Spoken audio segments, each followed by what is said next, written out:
Oke, Assalamualaikum warahmatullahi wabarakatuh. Aku Fadli Sidki Firdaus sebagai perwakilan dari grup 1 yang akan menjelaskan tentang Scrum metodologi atau metode Scrum. Di sini aku mempunyai tim. Yang pertama ada Novia Nur Hasanah, yang kedua ada Khairunisa, yang ketiga ada Mas Roha Ani Sugesti, yang terakhir ada aku sendiri yaitu Fadli Sidki Firdaus. Oke, jadi di sini saya akan menjelaskan apa itu metode Scrum. Jadi metode Scrum itu merupakan metode pengembangan perangkat lunak yang responsif dan berbasis metodologi Agile yang mampu memberikan value dan manfaat yang terbaik terhadap suatu perangkat lunak yang akan dikembangkan. Faktanya metode ini dikembangkan oleh Jeff Sutherland sejak tahun 1993. Metode ini merupakan framework Agile yang paling banyak digunakan di dunia industri. Oke, ada karakteristik. Salah satu kelebihan Scrum dibanding metode konvensional lain seperti Waterfall adalah kecepatan adaptasinya. Scrum cocok untuk proyek kompleks dengan perubahan dinamis karena dapat beradaptasi dengan perubahan kebutuhan. Dan Waterfall juga cocok untuk proyek dengan syarat yang sudah terkunci sejak awal. Tetapi mungkin tidak cocok untuk proyek yang memerlukan fleksibilitas. Pilihan tergantung pada kompleksitas dan karakteristik proyek. Nah, ini ada Waterfall dan Agile. Perbedaan Waterfall dan Agile adalah yang dimana Waterfall itu lebih sistematis karena sistemnya tersusun. Jika ada kesalahan, dia akan mengulang lagi dari rekrutmen. Berbeda dengan Agile, sistem dari Agile yaitu jika kita terdapat kesalahan saat membuat perangkat lunak, dia bisa kembali lagi ke tahap desain tanpa harus berulang lagi ke rekrutmen. Dan sistem Agile ini lebih fleksibilitas karena yaitu sistem iteratifnya. Karena jika ada kesalahan itu dia bisa langsung ke desain dan bisa melanjutkan tanpa harus mengulang dari awal. Selanjutnya, terdapat pembagian role pada metode Scrum. Di dalam Scrum memiliki 3 role utama, yaitu yang pertama, Product Owner. Pemilik produk artinya yaitu seorang profesional yang memiliki pengetahuan yang mendalam mengenai produk yang akan dikembangkan. Yang kedua, terdapat Scrum Team, yaitu tim pengembang yang beranggotakan individu-individu yang mampu mengorganisasikan dirinya sendiri dan merupakan sebuah tim multifungsi dalam pengembangan suatu perangkat lunak. Yang ketiga ada Scrum Master, orang yang bertanggung jawab untuk mengarahkan tim Scrum bekerja menuju arah dan tujuan yang benar dan mengatasi semua rintangan dan halangan yang dapat mempengaruhi kinerja mereka dalam membuat suatu perangkat lunak. Selanjutnya terdapat istilah-istilah dalam metode Scrum. Yang pertama, backlog adalah daftar pekerjaan yang perlu dilakukan dalam sebuah proyek atau pengembangan produk. Dengan produk backlog mencakup semua pekerjaan, dan sprint backlog adalah subset pekerjaan yang harus diselesaikan selama satu iterasi dalam Scrum. Yang kedua, sprint. Sprint merupakan iterasi atau fase kerja yang diperlukan untuk menyelesaikan list pada backlog sesuai dengan waktu yang ada pada time box. Yang ketiga, Scrum Meetings. Aktivitas Scrum Meetings merupakan meeting rutin atau pertemuan yang rutin dilakukan setiap hari pada pagi hari untuk mengevaluasi apa yang sedang dikerjakan, kendala yang ada, dan target penyelesaian task selanjutnya. Yang keempat ada Increment. Ini merupakan tahap terakhir dalam Scrum Framework. Increment adalah pekerjaan yang diperiksa dan diselesaikan untuk mendukung empirisme di akhir sprint. Dalam hal ini, setiap kali melakukan sprint, maka hasil akhirnya adalah increment yang merupakan langkah untuk mampu mencapai tujuan atau misi yang diharapkan. Tahap ini juga merupakan tahapan pengerjaan proyek yang dilakukan harus diselesaikan oleh product owner. Oke, selanjutnya ada fase pre-game. Di fase pre-game ini adalah tahap perencanaan sistem yang menggunakan daftar produk backlog. Produk backlog mencakup semua kebutuhan yang diperlukan untuk user dalam menjadi produk akhir. Dalam fase pre-game ini melibatkan berbagai pihak seperti klien, tim proyek, dan pemasaran. Dan kebutuhan ini diprioritaskan untuk implementasi, dan dalam setiap iterasi, tim Scrum akan memeriksa dan mengubah produk backlog sesuai kebutuhan. Tujuannya adalah untuk merangkum kebutuhan fitur yang akan dikembangkan untuk memecahnya menjadi tugas-tugas kecil yang akan disusun dengan skala prioritas untuk pengembangan produk. Produk backlog ini juga berisi estimasi waktu dan sumber daya yang dibutuhkan untuk tugas-tugas tersebut. Selanjutnya ada fase game.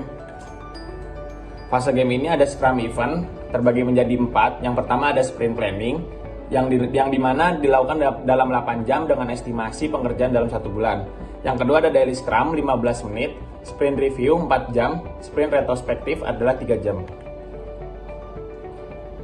Yang pertama ada sprint planning. Sprint planning adalah proses dalam Scrum di mana tim memilih item dari produk backlog, menetapkan mereka ke dalam sprint backlog, dan merencanakan bagaimana pekerjaan yang akan dilakukan selama 1 sprint.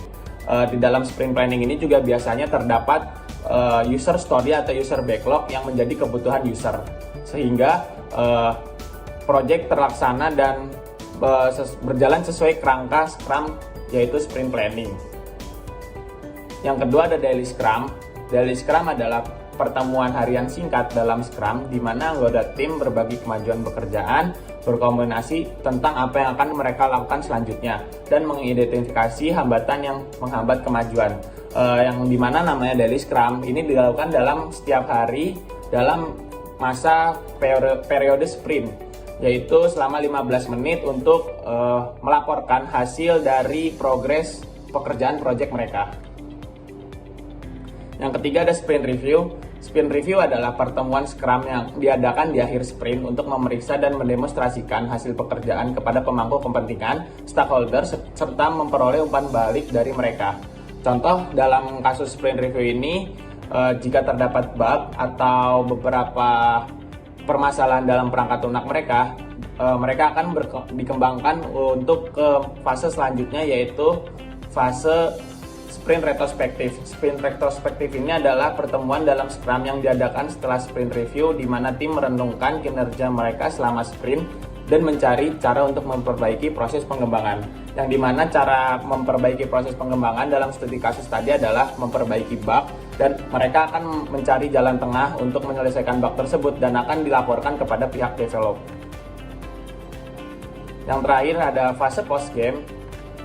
Di fase post game ini fase terakhir untuk perilisan sistem saat kebutuhan sistem telah lengkap dan disepakati. Memasuki fase ini sudah tidak ada masalah dan hal yang akan ditambah karena sudah dilakukan testing sistem, sehingga fase ini dimana fase untuk terakhir dari beberapa sprint event yang telah dilalui. Oke, untuk selanjutnya yaitu kelebihan Scrum. Kelebihan Scrum yang pertama adalah adaptabilitas, di mana Scrum itu dirancang untuk menghadapi perubahan kebutuhan atau prioritas dengan cepat.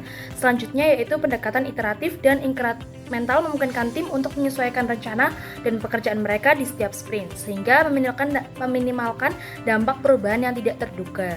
Selanjutnya yaitu transparansi dan kolaborasi, di mana Scrum itu mendorong transparansi dalam kemajuan proyek dan masalah yang dihadapi melalui pertemuan rutin seperti daily Scrum dan sprint review. Tim dan pemangku kepentingan dapat berkomunikasi secara terbuka dan berkolaborasi dengan baik. Transparansi ini juga membantu dalam mengidentifikasi hambatan dan meningkatkan pemahaman bersama tentang proyek. Selanjutnya yaitu peningkatan kualitas produk, di mana dengan pendekatan iteratif tadi, tim secara berkala akan menghasilkan increment produk yang dapat diuji dan digunakan oleh pemangku kepentingan. Ini memberikan kesempatan untuk mengidentifikasi masalah dengan cepat dan memperbaiki kualitas produk secara bertahap dari sprint ke sprint selanjutnya.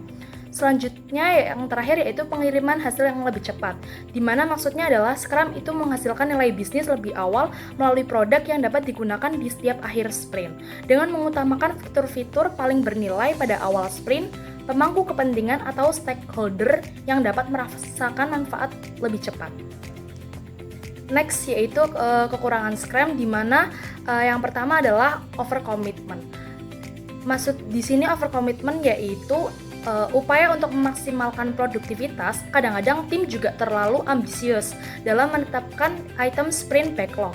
Ini juga mampu mengakibatkan kelebihan beban pekerjaan dan mengganggu kemampuan tim untuk menyelesaikan semua pekerjaan yang dijanjikan dalam sprint. Yang kedua yaitu ketergantungan tim yang tinggi. Maksudnya adalah keberhasilan Scrum sangat bergantung pada kemampuan dan keterlibatan anggota tim. Jika ada masalah internal dalam tim, seperti kurangnya kolaborasi atau konflik antar anggota tim, sehingga proyek bisa saja terganggu. Selanjutnya adalah rencana yang tidak stabil. Jika perubahan kebutuhan atau prioritas terjadi terlalu sering selama proyek, rencana sprint bisa menjadi tidak stabil dan tim harus siap untuk menyesuaikan rencana dan pekerjaan mereka secara teratur untuk mengakomodasi perubahan ini. Yang terakhir adalah ketidakcocokan proyek, di mana metode Scrum lebih cocok untuk proyek-proyek dengan tingkat ketidakpastian yang lebih tinggi atau ketika perubahan kebutuhan sering terjadi. Namun untuk proyek dengan persyaratan yang sudah diketahui secara jelas dan tidak berubah secara signifikan, metode lain seperti metode waterfall mungkin saja lebih sesuai. Lalu selanjutnya ada contoh penerapan dari metode Scrum. Kami mengambil contoh adalah pengembangan aplikasi e-commerce. Tim pengembang nantinya terdiri dari 1 Scrum Master, 1 Product Owner, dan 5 anggota Development Team. Dalam anggota Development Team ini terdiri dari 4 programmer dan 1 desainer. Sprint duration dari pengembangan aplikasi ini adalah 2 minggu, di mana produk backlog-nya ada yang pertama adalah membuat halaman beranda dengan daftar produk terbaru. Lalu implementasi fitur keranjang belanja, integrasi dengan sistem pembayaran, fitur penilaian dan ulasan produk, meningkatkan keamanan aplikasi. Lalu yang terakhir adalah integrasi dengan media sosial. Dalam sprint 1 itu ada fase planning sprint, yang mana pada planning sprint ini, tim melakukan pertemuan untuk memilih item-item dari produk backlog yang akan dikerjakan selama sprint 1 ini. Mereka memilih item 1, 2, dan 3 dari daftar. Kenapa item ini? Karena merupakan fitur-fitur yang paling penting untuk diluncurkan terlebih dahulu. Selanjutnya adalah execution sprint, di mana tim mulai bekerja pada item 1, 2, dan 3 dari sprint backlog. Tim ini nanti bekerja secara kolaboratif, melakukan diskusi harian dalam daily Scrum meeting untuk sinkronisasi kemajuan dan mengatasi hambatan yang mungkin saja dalam prosesnya muncul. Selanjutnya adalah review sprint, di mana setelah 2 minggu tim mengadakan sprint review dengan pemangku kepentingan. Mereka memperlihatkan hasil increment produk yang telah selesai, yaitu halaman beranda dengan daftar produk terbaru dan fitur keranjang belanja. Yang terakhir dari sprint 1 adalah retrospective sprint, di mana di sini tim melakukan sprint retrospektif untuk mengevaluasi proses kerja mereka dalam sprint 1. Mereka mengidentifikasi beberapa cara untuk meningkatkan efisiensi dan kualitas dalam sprint 2 nantinya. Selanjutnya adalah sprint 2. Yang sebelumnya sprint 1, sekarang ini adalah sprint 2. Sama sebenarnya, yaitu planning sprint. Namun di sprint 2 ini tim memilih item 4 dan 5 dari produk backlog. Karena fitur-fitur ini merupakan langkah selanjutnya dalam meningkatkan pengalaman pengguna dan fungsionalitas aplikasi. Selanjutnya ada execution sprint.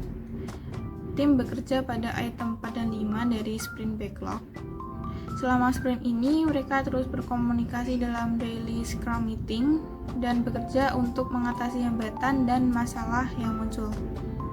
Selanjutnya ada review sprint, yang mana setelah 2 minggu, tim mengadakan sprint review untuk menunjukkan hasil increment produk dari sprint 2, yaitu fitur penilaian serta ulasan produk. Lalu ada retrospective sprint, di mana tim mengevaluasi proses kerja mereka dan mempertimbangkan cara-cara untuk terus meningkatkan kualitas serta kecepatan pengembangan dalam sprint berikutnya. Nah, lalu ada sprint berikutnya. Di sini tim melanjutkan dengan sisa item dari produk backlog, termasuk item 6, integrasi dengan media sosial. Dalam sprint berikutnya ini, dan terus melakukan iterasi dan perbaikan dalam setiap sprint hingga seluruh produk backlog terpenuhi. Sekian dari kami kelompok 1, yaitu metodologi Scrum. Terima kasih.